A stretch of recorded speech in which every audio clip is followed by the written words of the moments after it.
Voilà, bonjour à tous, nous continuons nos rendez-vous quotidiens. Aujourd'hui, jeudi 12 novembre, nous célébrons un martyr, Saint Josaphat. Bien, nous en profiterons pour porter dans notre prière tous ceux qui sont exposés par les choix qu'ils font, et notamment les chrétiens qui sont persécutés dans de nombreuses parties de notre monde.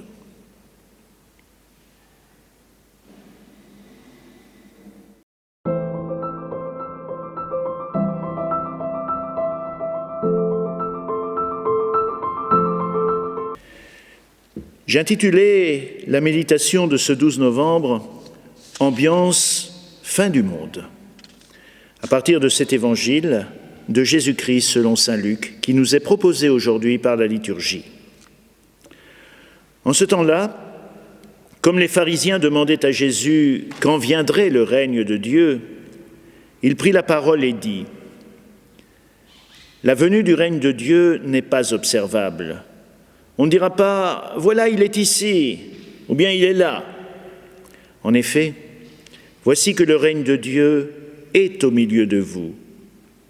Puis il dit aux disciples « Des jours viendront où vous désirerez voir un seul des jours du Fils de l'homme, et vous ne le verrez pas. On vous dira « voilà, il est là-bas » ou bien « voici, il est ici ». N'y allez pas, n'y courez pas. En effet, comme l'éclair qui jaillit illumine l'horizon d'un bout à l'autre, ainsi, le Fils de l'homme, quand son jour sera là. Mais auparavant, il faudra qu'il souffre beaucoup et qu'il soit rejeté par cette génération. Connaissez-vous les collapsologues ? La collapsologie, c'est une discipline récente qui analyse la chute prévisible de notre société industrielle en fonction du changement climatique, de la raréfaction des matières premières, du choc des civilisations et de bien d'autres facteurs inquiétants.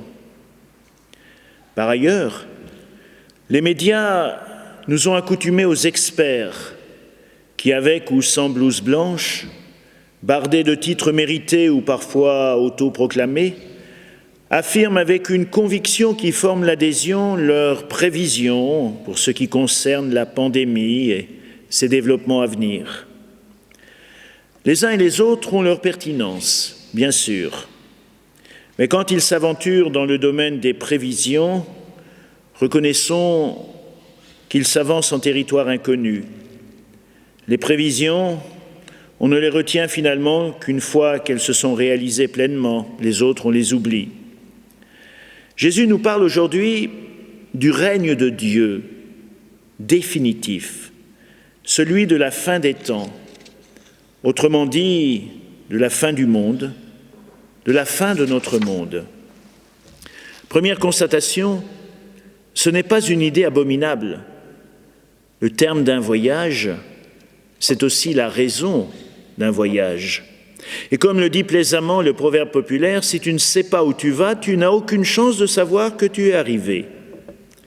Le terme de notre histoire, c'est donc l'accomplissement de la création, nous dit la Bible.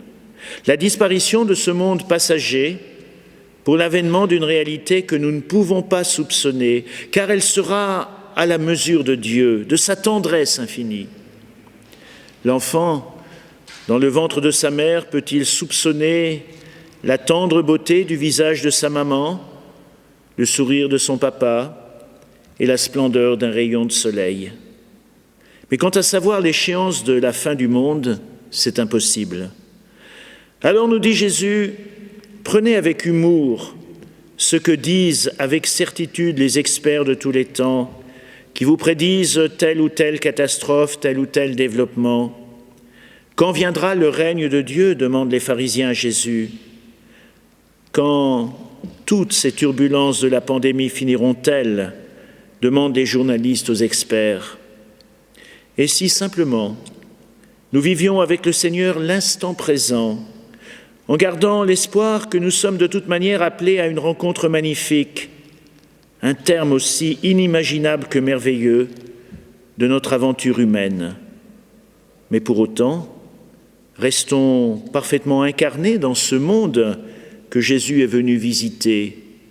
Il nous attend dans le quotidien, dans ce que nous pourrons vivre, dans nos tendresses et dans nos solidarités de proximité.